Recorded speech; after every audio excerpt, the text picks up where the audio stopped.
Hi, I'm Debbie, and welcome to Divine Destiny with Debbie.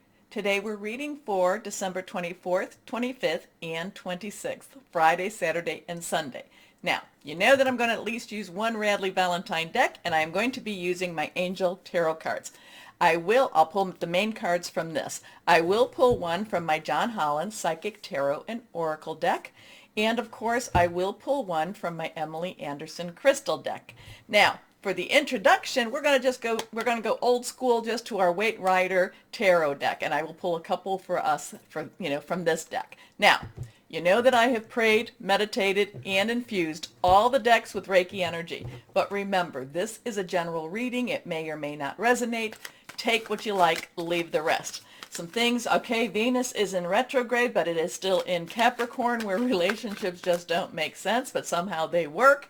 We still have Jupiter still in Aquarius, but it's going to be transitioning into Pisces. So a lot of the things that we've been putting our efforts into, we should see something happening in Pisces energy. But the interesting thing about Pisces when we go into 2022, and I'll talk maybe a little bit more about it later on, with Pisces, it's going to actually be bouncing back and forth between Pisces and Aries. So Aries will be a lot of fun because Aries wants to get things done. It's that good old fire sign.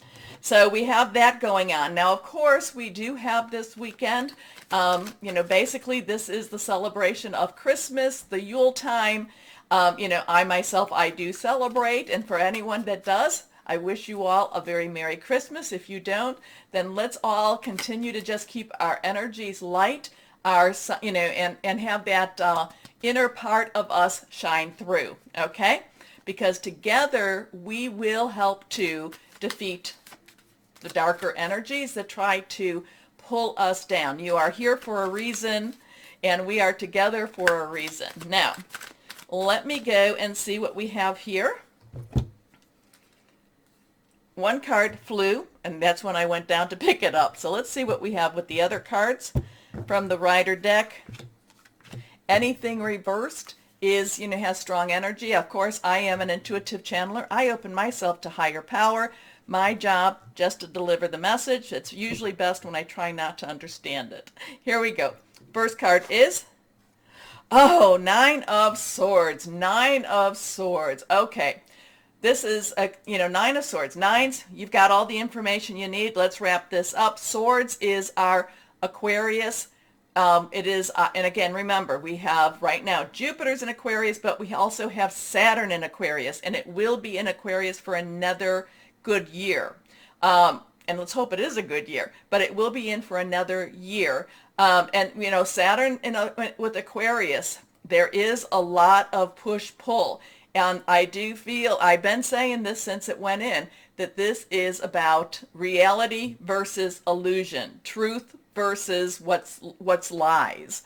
So the thing is, this is messing with our heads. So we could have a lot of energy this week that's going to be messing with our heads. The thing about this is, it's all an illusion. It's all an illusion. Now, am I saying that things aren't really happening? No, I'm not saying that. I'm just saying that the pain, the suffering, that's more, we have to persevere. We have to turn it around. We have to not necessarily, encompass it and pull it into our own psyche, okay? The Nine of Swords is letting, stop believing in all the terror that's happening, going on around you, and really put it out there that things will get better, okay? And that's the one that fell. That's the one that flew.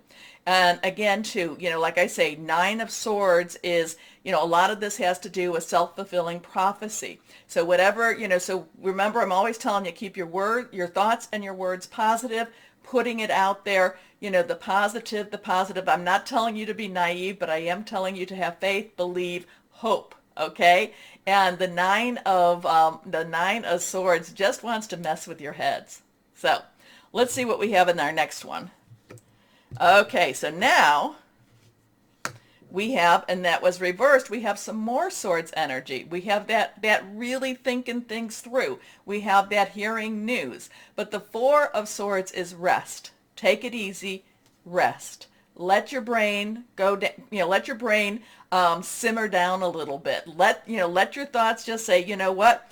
I'm not going to deal with this today. We're going to deal with it maybe another day. But the Four of Swords, Fours is stability, leadership, also stability, leadership, also organization. It's a lot of mind stuff. Let your brain rest. Okay, next card. Now that is a 3. 3 has a lot of power to it. This is a major arcana card.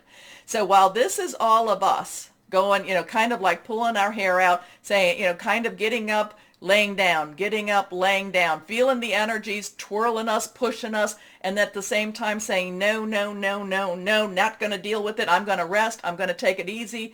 I'm going to let it go. Then we have the three, which is the Empress. This is the major arcana. Now, you know that I look at the Empress as the feminine divine.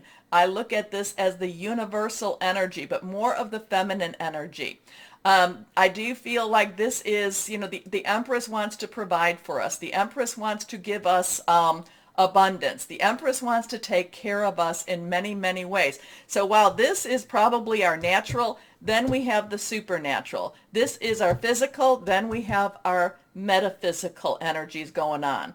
So this is what we are creating, and and we have a choice. We have a choice. Do we want to basically, one of the cards on my John Holland is suffer in silence. Do we want to suffer in silence? Do we want to let things go? And so we have that is our natural, but then we have our supernatural. Again, 3s, I started to say this has a lot of power to it. There's the power of 3. You say something, do something 3 times. 3s has creativity to it. So there are things that you can make something out of nothing many times.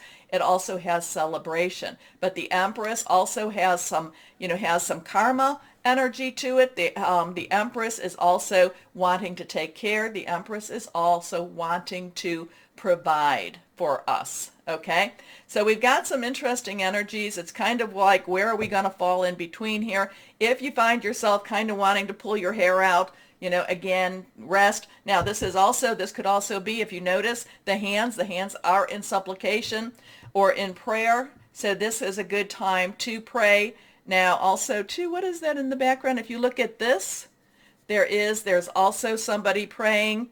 So that is a good time. It is a good time to pray. But again, too, it does feel like the feminine divine is watching and trying to protect us and trying to provide for us at the same time. And I shouldn't even say trying, because this is the bigger energy. This is the universal energy. Now, we do have to say, I accept it. I want it.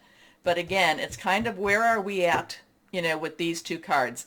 Are we, and we could be going back and forth with it. We can be going back and forth with all 3 of these cards, all 3 of these energies, where we're like, oh my gosh, what's going to happen? Oh my gosh, the sky is falling, henny penny, to no, everything's going to be okay, to okay, Empress, please provide for us. So we could be running between all 3 of these energies, and you know what?